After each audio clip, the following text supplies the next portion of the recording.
नमस्कार दोस्तों, एक मित्रों, बंधुजनों, माताओं, बहनों और मेरे गुरुजनों, आप सबका हमारे चैनल इंश्योरेंस की बात कुलदीप कात्यायन के साथ में हम स्वागत करते हैं। आइए फिर से हम उसी कड़ी को आगे बढ़ाते हैं, उसी चेन में।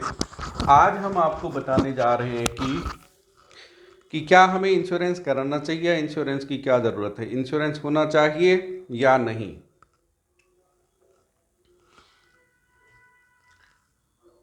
तो इंश्योरेंस क्यों होना चाहिए, इंश्योरेंस हमारे लिए ज़रूरी है कि नहीं, तो इसके बारे में मैं कहना चाहूँगा इंश्योरेंस हमारे लिए बहुत ज़रूरी है।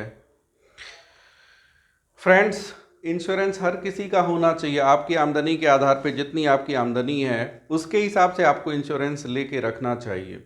क्योंकि आप जितना भी अर्न करते हैं, लाख, 2 लाख, 4 लाख, 5 लाख, 10 लाख, उसके हिसाब से आपका सोशल स्टेटस होता है और उसके हिसाब से आपका मंथली एक्सपेंसेस होता है। अब अनफॉर्चुनेटली अगर प्रपोजर की डेथ हो जाए, जो earning head of the family है, जो ब्रेड अर्न करता है, अगर उस बंदे की डेथ हो जाती है तो ऐसे समय में क्या होता है, परिवार के लिए फाइनेंशियल क्राइसिस आ जाता है। अगर आपने एलआईसी ले रखा हो तो उस समय क्या होता है कि एलआईसी या जो भी बीमा कंपनी है वो आपके सामने एक फाइनेंशियल कैप लेके खड़ा हो जाता है। ठीक है, जो बंदे की डेथ हो जाती है वो तो अपूर्णीय क्षति है, उससे कोई पूरा नहीं कर सकता है। लेकिन हाँ, जाने के बाद भी पैसे की ज़रूरत होती है, रोटी की ज़रूरत होती है, बच्चों के एजुकेशन के लिए पैसे चाहिए, है ना। तो उसकी पूर्ति हो सकती है अगर हमने अच्छे से अपना प्लानिंग कर रखा है तो आइए हम उसके बारे में आगे बढ़ते हैं। सबसे पहले कि आप ये सोच रहे हो कि हमें इंश्योरेंस लेना चाहिए कि नहीं, अब सवाल ये है कि आपको इंश्योरेंस मिलेगा या नहीं। ठीक है, मॉरल ग्राउंड पे जब हम रिपोर्ट सबमिट करते हैं, जो भी आपका इंश्योरेंस कर रहे हैं, जो आपके इंश्योरेंस करने वाले एजेंट हो, एडवाइज़र हो, फाइनेंशियल एक्सपर्ट हो या डेवलपमेंट ऑफिसर जो भी हो, जो आपके यहाँ आ रहे हैं, सेल्स मैनेजर हो या उनकी टीम हो, तो वो सबसे पहले क्या देखेंगे, आपकी एलिजिबिलिटी देखेंगे कि आपको इंश्योरेंस मिल सकता है या नहीं। क्या क्या क्राइटेरिया है कि मिनिमम 3 मंथ्स का होना चाहिए और मैक्सिमम 56 ईयर्स। आप ये भी कह सकते हो 3 मंथ से लेके 50 ईयर्स तक ही, क्योंकि 56 ईयर्स के बंदों के लिए अब बहुत कम ही इंश्योरेंस पॉलिसीज बची हुई है। एक आधी ही गिने चुने पॉलिसी है जो कि 50 से ऊपर के बंदे को मिल सकता है। तो पहला तो ये आपका एज के लिए, एलिजिबिलिटी के लिए पहला ये एज क्राइटेरिया है कि 3 महीने से लेकर के 56 ईयर्स के बंदों का हम इंश्योरेंस कर सकते हैं।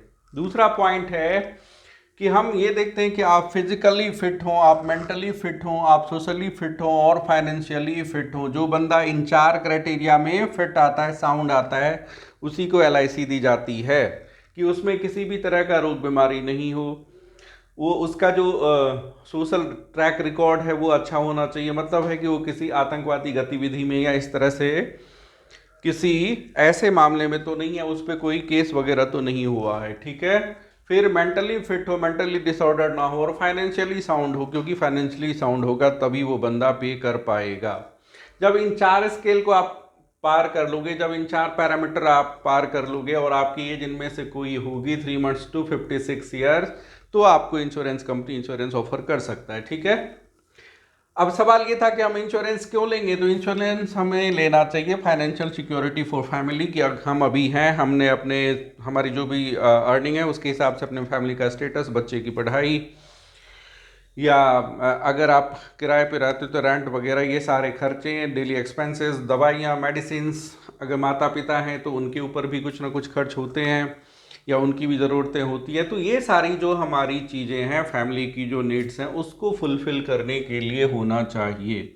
दूसरा, फाइनेंशियल प्लानिंग और फ्यूचर की फाइनेंशियल प्लानिंग, जैसे मान लो बच्चों का एजुकेशन है, बच्चों की शादी है वगैरह वगैरह, इनमें, या फिर कुछ समय के बाद हमने शॉप लेना है, होम लेना है, कार चाहिए हमें, या हमने फैक्ट्री सेटअप करने हैं, तो इसके लिए भी आपको इंश्योरेंस लेना चाहिए। आप छोटे छोटे पैसे या आप से जो भी बच पाते पैसे वो जमा करके आपको 20 साल, 16 साल, 22 साल, 25 साल, आपकी जो भी एज है और जो आपकी एलिजिबिलिटी बनती है उसके हिसाब से आपको पैसा वापसी मिलता है। अमूमन 25 साल पे एलआईसी तिगुने पैसे देती है। अगर आप 1 लाख रुपए जमा करते हो तो अप्रॉक्स 3 लाख के करीब आपको वापसी मिलती है। इसके बाद है कि रिटायर एंड एंजॉय कि हम मान लो एक समय आएगा जिसके बाद हम काम नहीं कर सकते हैं, है ना, तो उस समय हमें पैसे की ज़रूरत होगी ब्रेड एंड बटर के लिए भी, और लाइफ को एंजॉय करने के लिए, अपने लाइफ एक्सपेंसेस को मीट करने के लिए, तो भी हमारे लिए इंश्योरेंस ज़रूरी है, क्योंकि अभी हम 10 साल 20 साल 25 साल पैसे जमा कर लेंगे, बाद में वो हमारे लिए उपयोगी होगा। तो मित्रों, फ्रेंड्स, गुरुजनों, मेरे को देखने वाले जो भी हैं अभी बंधु बांधवों, सभी से मैं कहना चाहूँगा कि आप अपने पॉकेट के हिसाब से इंश्योरेंस ज़रूर कराएं, बीमा ज़रूर कराएं, क्योंकि insurance is the subject matter of solicitation. बीमा आग्रह की विषय वस्तु है, बीमा आपको लेना चाहिए, ठीक है। आगे बढ़ते हैं कि किसको कितने तक का नॉन मेडिकल, मतलब बिना किसी मेडिकल के, बिना किसी मेडिकल जांच के किस बंदे को कितने तक का इंश्योरेंस प्रोवाइड किया जा सकता है। तो उसमें है पहला क्राइटेरिया कि जो बंदा ग्रेजुएट है या पोस्ट ग्रेजुएट है, गवर्नमेंट या सेमी गवर्नमेंट सेक्टर में काम कर रहा है, या एमएनसीज में काम कर रहा है, या जो उसका प्रोफेशन है जैसे सीए वगैरह हैं, वो ले सकते हैं। क्या क्राइटेरिया है कि उनका जो एनुअल इनकम होना चाहिए वो 10 lakh, minimum 10 lakh per annum होना चाहिए। तो अगर एज बैंड 18 to 35 है तो हम 1 करोड़ तक का पॉलिसी उनको ऑफर कर देंगे बिना कोई मेडिकल चेकअप के। 36 to 45 का बंदा है तो 50 लाख का हम उसे बीमा दे सकते हैं, और 46 to 50 है तो 20 लाख का बीमा दे सकते हैं, ठीक है। अब अगर उसी बंदे की आमदनी 2.5 लाख पर एनम है तो हम कितना, तो रेस्ट्रिक्टेड टू 18 to 35 वाले को 50 लाख रुपए मिलेंगे, और 36 to 45 वाले को 30 लाख रुपया मिलेगा, और 46 to 50 एज बैंड वाले को 15 लाख रुपए तक का ही इंश्योरेंस मिल सकता है। ये मैं किसकी बात कर रहा हूँ, नॉन मेडिकल, बिना किसी नॉन मेडिकल के, ठीक है। अब आते हैं दूसरा सेगमेंट जो लिटरेट है, मतलब कि उसके पास 10th या 12th या ग्रेजुएशन या पोस्ट ग्रेजुएशन का कोई सर्टिफिकेट नहीं है, लिटरेट है, और उसकी अपनी आमदनी है। तो उस केस में हमें उसका क्या क्या चाहिए होगा, इनकम प्रूफ मस्ट है, ठीक है। इनकम प्रूफ में जैसे वो आईटीआर फाइल वगैरह दे सकता है। अगर आईटीआर भी फाइल नहीं करता है तो बैंक स्टेटमेंट, पिछले 6 महीने की बैंक स्टेटमेंट की कॉपी उन्हें सबमिट करनी होगी, लगानी होगी एज इनकम प्रूफ, ठीक है। फिर उसे एड्रेस, उनको एड्रेस प्रूफ और डेट ऑफ बर्थ प्रूफ भी देना होता है। स्टैंडर्ड एज प्रूफ होना चाहिए। स्टैंडर्ड एज प्रूफ में आजकल बहुत कुछ हो गया, जैसे पैन कार्ड है, आधार कार्ड है। आधार कार्ड अमूमन सबके पास होता है, लेकिन आधार कार्ड वही स्टैंडर्ड प्रूफ माना जाएगा जिसमें कि डेट ऑफ बर्थ लिखा हुआ हो, जैसे कि 1/1/1980, 01/01/1980, ये स्टैंडर्ड एज प्रूफ माना जाएगा। लेकिन सिर्फ ईयर, बर्थ ईयर लिखा हुआ है 1980, तो उसको हम स्टैंडर्ड एज प्रूफ में कंसीडर नहीं करते हैं।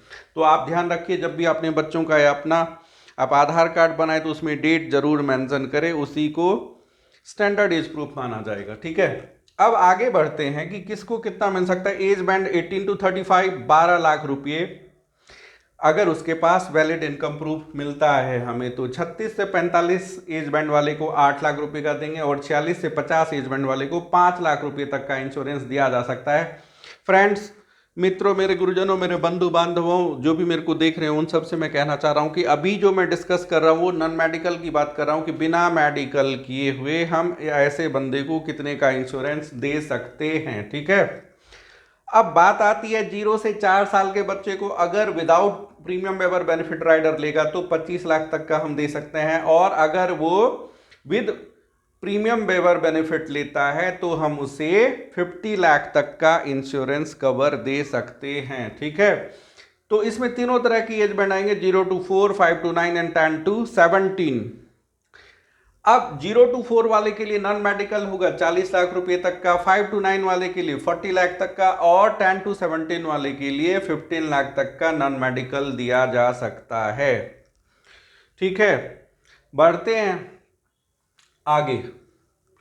अब इसमें ना 2-3 तरह के राइडर होते हैं। राइडर क्या होता है, एक कुछ राइडर इनबिल्ट होते हैं, जैसे कि एक्सीडेंटल बेनिफिट। मान लो मैंने 5 लाख की पॉलिसी ली और मेरी डेथ हो गई एक्सीडेंटल, तो मेरे को कितना मिलेगा, मेरे फैमिली को कितने रुपए मिलेंगे, 10 लाख रुपए। मेरे नॉमिनी को 10 लाख रुपए मिल जाएंगे। 5 लाख रुपए नॉर्मल केस में और 10 लाख रुपए एक्सीडेंटल। क्या होता है एक्सीडेंटल केस में, अगर डेथ होती है एक्सीडेंटल केस में, जैसे ट्रेनवेज, रेलवेज है ना, एयरवेज है, और बस ऐसे दुर्घटना में आपकी मौत हो जाती है या उस बंदे की मौत हो जाती है, तो जितने का भी सम एश्योर्ड है, जैसे 10 लाख का ले रखा है तो 20 लाख रुपए उनके नॉमिनी को मिल जाएंगे, ठीक है। उसके बाद क्या होता है, क्रिटिकल इलनेस राइडर होते हैं। क्रिटिकल इलनेस राइडर में कैपिंग लगा हुआ है कि हम 18 से 35 साल तक के बंदे को 15 लाख का क्रिटिकल इलनेस राइडर दे सकते हैं, 36 से 45 वाले को 10 लाख का देंगे और 46 टू 50 वाले को 2 लाख का क्रिटिकल इलनेस राइडर दे सकते हैं। ये 12 तरह के डिजीज होते हैं जिसके ट्रीटमेंट के लिए एलआईसी पैसे देती है, ठीक है। इसका प्रीमियम अलग से उसमें ऐड हो जाता है, जो आपकी किस्त बनती है उसमें ये और ऐड हो जाता है। जो मेजर स्टूडेंट्स हैं उनको हम 10 लाख तक का CIR क्रिटिकल इलनेस राइडर दे सकते हैं। अब सवाल ये आता है कि अगर मैं इंश्योरेंस कराता हूं तो बीमा का जो प्रीमियम है, इंश्योरेंस का जो प्रीमियम है वो किस किस मोड में जा सकता है, मोड ऑफ प्रीमियम क्या होगा। तो मोड ऑफ प्रीमियम जो होगा फ्रेंड्स वो क्वार्टरली, हाफ ईयरली, ईयरली होता है। 3 महीने का, 6 महीने का या सालाना हो सकता है, या फिर सिंगल अगर आप लेते हैं। बहुत सारी ऐसी पॉलिसीज भी है जो कि आप वन टाइम में परचेज कर लोगे तो उसे सिंगल कहते हैं, वो भी आप कर सकते हैं। प्रीमियम को अगर आपके किसी बैंक में अकाउंट है और आपके पास वैलिड चेक है तो आप ECS में भी दे सकते हैं। हर मंथ एक 7 तारीख या 14 तारीख या 28 तारीख आप जो भी चूज़ करेंगे उस डेट को आपके बैंक से सीधा डिडक्ट हो जाएगा, डेबिट कर लिया जाएगा LIC ऑफ इंडिया के द्वारा। इसके अलावा आप अगर किसी गवर्नमेंट सेक्टर में जॉब कर रहे हैं तो SSS के तहत भी आपका प्रीमियम डिडक्ट हो सकता है वहाँ से डायरेक्टली। आपको एक फॉर्म पे साइन करके और एक मैंडेट होता है उसमें साइन करके देना होता है, ठीक है। तो ये हुआ।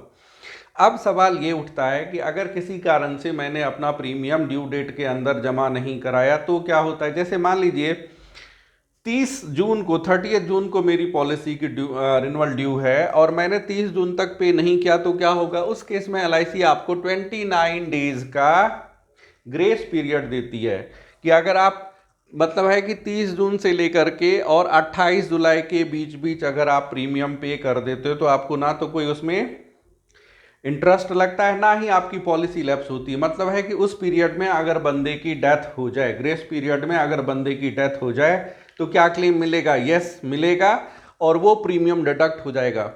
फ्रेंड्स ये ध्यान रखने की बात है कि अगर आपका premium monthly, quarterly, half yearly जाता है और उस दरमियान आपकी डेथ हो जाती है तो LIC क्या करेगी, पूरे साल का प्रीमियम पहले डिडक्ट कर लेगी, उसके बाद ही आपको डेथ क्लेम आपके नॉमिनी को प्रोवाइड करेगी, है ना। क्लियर हो गया यहाँ तक। तो अगर मेरी पॉलिसी लैप्स हो जाती है तो LIC मेरे को ग्रेस पीरियड देती है 30 डेज का। किन किन केस में, quarterly, half yearly and yearly वाले मोड में 30 डेज। लेकिन ध्यान रहे 30 डेज आप 29 डेज मान के चलो, 29 डेज का ही आपको ग्रेस पीरियड मिलेगा। अब है कि अगर मैं उस पीरियड में नहीं दे पाता हूं तो क्या मेरी पॉलिसी चल सकती है, फिर से चल सकती है। तो फ्रेंड्स, मित्रों, भाइयों बहनों, मैं आपसे ये कहूँगा कि अगर आपने पॉलिसी ले रखा है तो आप मैक्सिमम ये प्रयास करें, आप ये ट्राई करें कि पॉलिसी ग्रेस पीरियड एक तो ड्यू डेट के अंदर आ जाए। अगर ड्यू डेट के अंदर नहीं होता तो ग्रेस पीरियड के अंदर आपका पॉलिसी ज़रूर से ज़रूर प्रीमियम सबमिट हो जाना चाहिए। नहीं होने पे क्या होता है, आपके ही लॉसेज हैं। क्या लॉसेज हैं, आपकी पॉलिसी लैप्स हो जाती है। मतलब जो आपने रिस्क कवर लिया हुआ है, आपने अपने फैमिली के लिए जो एक ये क्या कहते हैं फाइनेंशियल प्रोटेक्शन लिया हुआ है, फाइनेंशियल सिक्योरिटी लिया हुआ है, वो ख़त्म हो गया 30 दिन के बाद। जैसे ही आपकी ड्यू डेट से 30 दिन ग्रेस पीरियड ख़त्म होती है, LIC की लायबिलिटी ख़त्म। कंपनी आपको उस केस में अगर 30 डेज़ के बाद बंदे की डेथ हो जाए तो ज़ीरो पेमेंट होता है, कोई भी पेमेंट नहीं होगा। मैं बार बार कह रहा हूँ इसलिए कि अगर आपने पॉलिसी ले रखा है तो ग्रेस पीरियड के अंदर अंदर ज़रूर जमा करवा लें। उसमें ना तो आपको इंटरेस्ट लगता है और ना ही आपकी रिस्क कवर खत्म होती है। रिस्क कवर कंटिन्यू रहता है ग्रेस पीरियड के अंदर। अच्छा, अब हम इसको कितने दिन तक रिवाइव करा सकते हैं, मतलब पॉलिसी को पुनर्चलन कब तक करा सकते हैं। 179 डेज, आपके ड्यू डेट से लेकर के 179 डेज तक सिर्फ और सिर्फ लेट फाइन के साथ आप अपनी पॉलिसी को जमा करवा सकते हैं। लेकिन जैसे ही 180 डेज हो जाता है उसके बाद क्या होगा, उसके बाद आपको मेडिकल डिक्लेरेशन के साथ मेडिकल फॉर्म वगैरह भरी जाती है और LIC के अपने पैनल वाले डॉक्टर होते हैं जो आपका मेडिकल चेकअप करते हैं, डिक्लेरेशन ऑफ गुड हेल्थ वगैरह, तो वो सारे फॉर्मेलिटीज़ होते हैं। तो मैं आपसे कहना चाहूँगा कि आप इसमें ना जाएं। आप प्रयास करें कि ड्यू डेट में डालें, ड्यू डेट में अगर नहीं होती तो ग्रेस पीरियड के अंदर अंदर डाल दें। अगर वो ना हो, किसी कारण से मान लीजिए फाइनेंशियल क्राइसिस आ रही है, तो 179 डेज के अंदर अंदर आप अपनी पॉलिसी को रिवाइव जरूर करा लें। ये आपके लिए, आपके फैमिली के फाइनेंशियल प्रोटेक्शन के लिए बहुत ज़रूरी है। ठीक है, अब इसमें सवाल ये आता है कि क्या कौन कौन ले सकते हैं, प्रपोजर कौन कौन हो सकते हैं, है ना। प्रपोजर पेरेंट्स हो सकते हैं, है ना। प्रपोजर ग्रैंडफादर हो सकते हैं, उसमें ग्रैंडफादर में मैटरनल ग्रैंडफादर या मैटरनल ग्रैंड माँ भी हो सकती हैं, है ना। हम किन किन के लिए पॉलिसी ले सकते हैं, सन, डॉटर, स्पाउस, इसके लिए ले सकते हैं। अच्छा, अब ये चीज़ें हैं, तो ये हमने मित्रों, फ्रेंड्स, ये हमने आपको बताया है कि आप अपने मन में सोच रहे होते हो कि मैं जब मर्जी चाहूँगा इंश्योरेंस ले लूँगा। नहीं, ऐसा नहीं होता। बीमा आपको तभी देती है कोई बीमा कंपनी जब आप इन 4 पैरामीटर पे खरे उतरते हो। 4 पैरामीटर क्या क्या? आप फिजिकली फिट हो, आप सोशली फिट हो, आप मेंटली फिट हो और आप फाइनेंशियली फिट हो। इनमें से अगर किसी एक पैरामीटर भी आप फुलफिल नहीं कर रहे हो, उसमें आप फेल हो, तो आपको बीमा कंपनी बीमा नहीं देती है। एक चीज़ मैं और बताना चाहूँगा कि जब भी आप किसी एजेंट से या किसी ब्रांच में या किसी डीओ से या कहीं से भी किसी सेल्स मैनेजर से आप पॉलिसी परचेज करते हैं, तो इस बात का ध्यान रखें कि आप अपना डेट ऑफ बर्थ जरूर लगवाएं, पैन आधार जरूर लगवाएं, साथ में नॉमिनी का भी अगर आधार या पैन कुछ भी अवेलेबल हो तो वो जरूर अपडेट करवा दें। उससे क्या होता है कि अगर अनफॉर्चुनेट डेथ हो जाए जिस बंदे ने पॉलिसी लिया हुआ है, तो उसके नॉमिनी को क्लेम सेटलमेंट में कोई प्रॉब्लम नहीं होती है। आशा करता हूं कि आज जो हमने आपको जानकारियां दी हैं, जो हमने इंफॉर्मेशन दी है, वो आपके लिए बेनिफिशियल होगा, वो आपके लिए आपकी जानकारी को और एनरिच करेगी। इसी आशा के साथ कि आप हमारे चैनल को सब्सक्राइब करेंगे, लाइक करेंगे, शेयर करेंगे, हम आपका तहे दिल से धन्यवाद करते हैं। फिर मिलेंगे कुछ समय के बाद।